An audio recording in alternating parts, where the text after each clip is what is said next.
ಮಗ, ನೀ ನೋಡಿದ್ರೆ ಸಾಲಿ ಕಲಿಲ್ಲ. ನಂಗೆ ನೋಡಿದ್ರೆ ವಯಸ್ಸು ಆಗ್ತಾ ಬಂತು. ನೀ ಸಾಲಿ ಕಲಿಲ್ಲ ಅನ್ನೋದು ನನಗೆ ಭಾಳ ಚಿಂತೆ ಬಿಟ್ಟೈತಪ್ಪ ತಲೆಗೆ, ಭಾಳ ಚಿಂತೆ ಬಿಟ್ಟೈತೆ. ನಾ ಸಾಲಿ ಕಲ್ತಿಲ್ಲ ನಿಜ. ಆದ್ರೆ ಸಾಲಿ ಕಲಿಲ್ಲ ಅಂತಂದ್ರೆ ನೀನು ಸರಿಯಾಗಿ ನೋಡ್ಕೊಳಕ್ಕಾಗಲ್ಲ ಅಂತ ತಿಳ್ಕೊಂಡಿ. ಹಾ, ಸಾಲಿ ಕಲ್ತವ್ರೆಲ್ಲರೂ ಅವ್ರ ತಂದೆ ತಾಯಿಗೆ ಪ್ರೀತಿಯಿಂದ ಚೆನ್ನಾಗಿ ನೋಡ್ಕೋತ ತಿಳ್ಕೊಂಡೆ ನೀನು. ಹಾ, ಹೇಳು. ನಾ ಸಾಲಿ ಕಲ್ತಿಲ್ಲ ಅಂತಂದ್ರೆ ನೀನು ಸರಿಯಾಗಿ ನೋಡ್ಕೊಳಕ್ಕಾಗಲ್ಲ, ಪ್ರೀತಿ ನೋಡ್ಕೊಳಕ್ಕಾಗಲ್ಲ ಅಂತ ತಿಳ್ಕೊಂಡಿ. ಹಾ, ಚಿಂತೆ ಮಾಡಿ.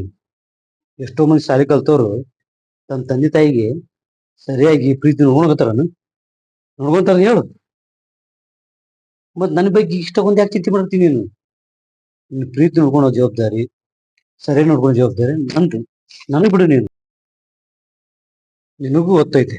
ಹಾ, ದಿನ ನೀನು ಸಾಯಂಕಾಲ ಅಂತಂದ್ರೆ ಅಡ್ಡಾಡಕ್ ಹೋಗ್ತಿ, ನಿನ್ನ ದೋಸ್ತರ ಜೋಡಿ ಮಾತಾಡ್ತಿ. ಆ ದೋಸ್ತರು ತಮ್ಮ ಮಕ್ಕಳು ಹೆಂಗ್ ನೋಡ್ಕೊಂತಾರ ನೀ ಹೇಳಿ ಕೇಳ್ತೀನಿ. ಹೌದೇನಲ್ಲ? ಅವ್ರು ಯಾರು ಪ್ರೀತಿ ನೋಡ್ಕೊಳಲ್ಲ.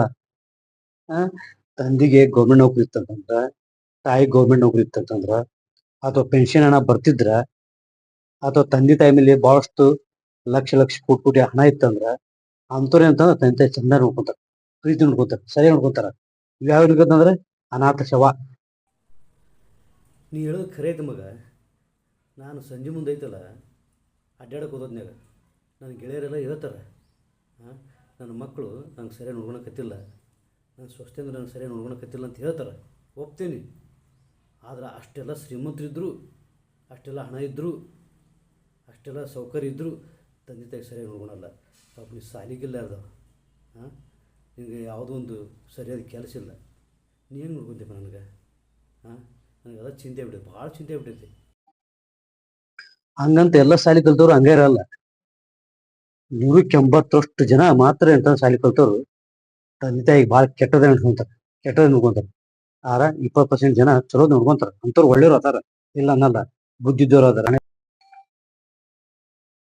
ಅಲ್ಲಪ್ಪ, ನಾ ಸಾಲಿ ಕಲ್ತಿಲ್ಲತ್ತ ನೀನ್ ಚಿಂತೆ ಮಾಡಕ್ ಹೋಗ್ಬೇಡ. ಮನುಷ್ಯನಾಗ ಮರಗಬೇಡ, ಸೊರಗಬೇಡ, ಹೊರಗಬೇಡ. ನಾ ಸಾಲಿ ಕಲ್ತಿಲ್ಲ ಅಂತ ನೀ ಚಿಂತೆ ಮಾಡಕ್ ಹೋಗ್ಬೇಡ. ಸಾಲಿ ಕಲ್ತವ್ರಿಗೆ ಒಂದೇ ಕೆಲಸ, ನಮ್ಮಂತ ಸಾಲಿ ಕಲಿಯೋದವ್ರಿಗೆ 1000 ಕೆಲಸ. ಯಾವ ಕೆಲಸ ಬೇಕಾದ್ರೂ ಮಾಡ್ಬೋದು. ನಾನು ಬೇಕಾದ ಕೆಲಸ ಮಾಡಿ ನಿಂಗೆ ಸಾಕ್ತೀನಿ, ಪ್ರೀತಿ ನೋಡ್ಕೊಂತೀನಿ. ತಿಳ್ಕೊ, ಅದ್ರ ಬಗ್ಗೆ ಒಟ್ಟೊಟ್ಟು ಚಿಂತೆ ಮಾಡಕ್ ಹೋಗ್ಬೇಡಿ. ನಮಗ ಈ ಭೂಮಿಗೆ ಜೀವ ಕೊಡ್ತಂದವ್ ನೀನು. ಅದಕ್ಕೆ ನಿನ್ನ ತಂದೆ ಅಂತಾರೆ. ಕನ್ನಡದಾಗ ಎಷ್ಟು ಚಂದ ಅಂತಾರ, ತಂದೆ ಅಂತ ಕರೀತಾರೆ. ಅಂದ್ರೆ ನೀನು ಭೂಮಿಗೆ ತಂದೆ ನನಗೆ, ಅದಕ್ಕೆ ನಿನ್ ತಂದೆ ಅಂತಾರ. ಇಂಥ ಒಂದು ತಂದೆ ಅನ್ನೋ ಅರ್ಥ ಈ ಪ್ರಪಂಚ ಯಾವ ಭಾಷೆಯೊಳಗೂ ಇಲ್ಲ, ಕನ್ನಡದಲ್ಲಿ ಮಾತ್ರ ಐತಿ. ಅದಕ್ಕೇನಪ್ಪ ಅಂದ್ರೆ ಭೂಮಿಗೆ ಜೀವ ಕೊಡ್ತಂದವ್ ನೀನು. ನಿನಗೆ ನಾನು ಸರಿ ನೋಡ್ಕೊಳಲ್ಲ ಏನಪ್ಪ ನೀನು?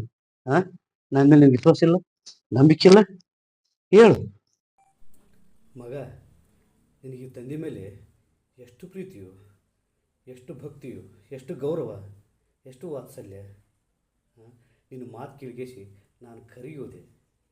ನಿನ್ನ ಮಾತು ಕೇಳಿ ನನಗೆ ಹಾಲು ಕುಡಿದೋ ಸಂತೋಷ ಆಯ್ತು, ಜೇನು ಕುಡಿದೋ ಸಂತೋಷ ಆಯ್ತು. ನಿಮ್ಮ ಮಗನ ಹುಟ್ಟಿದ್ಕೂ ಸಾರ್ಥಕ ಆಯ್ತು, ಜನ್ಮ ಸಾರ್ಥಕ ಆತಪ್ಪ.